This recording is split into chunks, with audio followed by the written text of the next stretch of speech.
এই মুহূর্তে সবচেয়ে বড় খবর, বিপুল পরিমাণে আগ্নেয়াস্ত্র সহ দুই ব্যক্তি গ্রেপ্তার জলঙ্গিতে। আগ্নেয়াস্ত্র দেখা যাচ্ছে চীনা লোগো। জলঙ্গিতে দুই ব্যক্তি গ্রেপ্তার বিপুল পরিমাণে আগ্নেয়াস্ত্র সহ।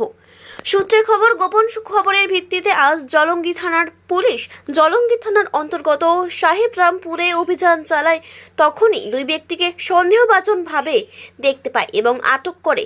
তাদের কাছ থেকে উদ্ধার হয় 4টে দেশি পিস্তল, 8টি খালি ম্যাগাজিন ও 30টি রাউন্ড তাজা গুলি। সাথে সাথে তাদেরকে গ্রেপ্তার করে থানায় নিয়ে আসা হয়। পুলিশ সূত্রে জানা যায় যে ধৃত ওই ব্যক্তির নাম জয়প্রকাশ মণ্ডল ও সুকুমার মণ্ডল। তাদের বাড়ি মালদা জেলার বৈশবনগর এলাকায়। তবে কি কারণে মালদা থেকে মুর্শিদাবাদের সীমান্তবর্তী এলাকায় আগ্নেয়াস্ত্র নিয়ে ঘোরাফেরা করছিল তার তদন্ত শুরু করেছে জলঙ্গি থানার পুলিশ এবং এই কাণ্ডের সাথে আর কেউ জড়িত আছে কিনা তার তদন্ত শুরু করেছে জলঙ্গি থানার পুলিশ। তবে আজ তাদের 7 দিনের পুলিশ হেফাজতে জানিয়ে তাদের আদালতে পাঠানো হয়েছে।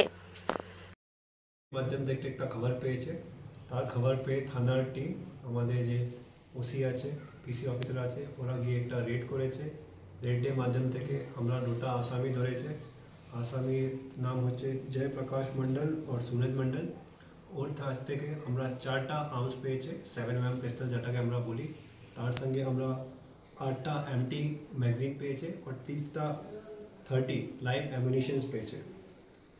এটা রিকভারি করার পরে, প্রপার সিজার করার পরে আমরা একটা কেস রেজিস্টার করেছে, জানাঙ্গি case number 223/25 dated 2/5/2025 under section 25(1A)/27/35 arms act. এখন আমরা এই আসামিদেরকে, যাদের বাড়ি হচ্ছে বৈশবনগর পিএস মালদা, এদেরকে আমরা পিসি মে নেব। পুলিশ কাস্টডি নেওয়ার পরে একে ইন্টারোগেশন করার পরে এরা আর্মস কোথা থেকে উৎপত্তি হয়েছে ও কোথায় এখানে যাচ্ছিল এটা ব্যাপারে আমরা ডিটেলভাবে তদন্ত করে দেখব। কি মনে করছেন, কি বাংলাদেশে পাচার করার উদ্দেশ্যে কি রওনা দিয়েছিল? এটা খুবইভাবে সম্ভব আছে। এখন যেরকম সমস্যা বাংলাদেশে চলছে এরকম সম্ভব আছে কি এরকম ব্যাপার হতে পারে, কিন্তু এটাকে ব্যাপারে ডিটেল আমরা তখনই বলতে পারবো যখন আমরা তদন্তের মাধ্যম থেকে কিছু পাবো। কতদিনের পিসি নেবেন? আমরা এখন 7 দিনের পিসির জন্য অ্যাপ্লাই করছি। যদি আমাদের মনে হবে আর পিসি দরকার আছে আমরা পরে আবার অ্যাপ্লাই করবো। আচ্ছা, এই আর্মসগুলো কোথায় পাওয়া গিয়েছে, মানে ধরা হয়েছে কোন এলাকায়? এটা ধরা হয়েছে সাহেবরামপুর যে আমাদের এরিয়া আছে জানাঙ্গি পিএসে, ওখানে আমাদের এই আর্মস ধরা হয়েছে। কিভাবে নিয়ে আসছিল এরা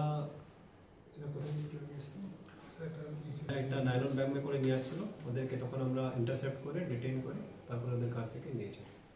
আচ্ছা, এদেরকে কি আরো কারা জড়িয়ে আছে কিনা বা নাশকতার কোনো জাল বোনাচ্ছে? নিজেদেরকে আমি নিজে তদন্ত করবো, এটাকে নিয়ে আমরা থানা তদন্ত করবে।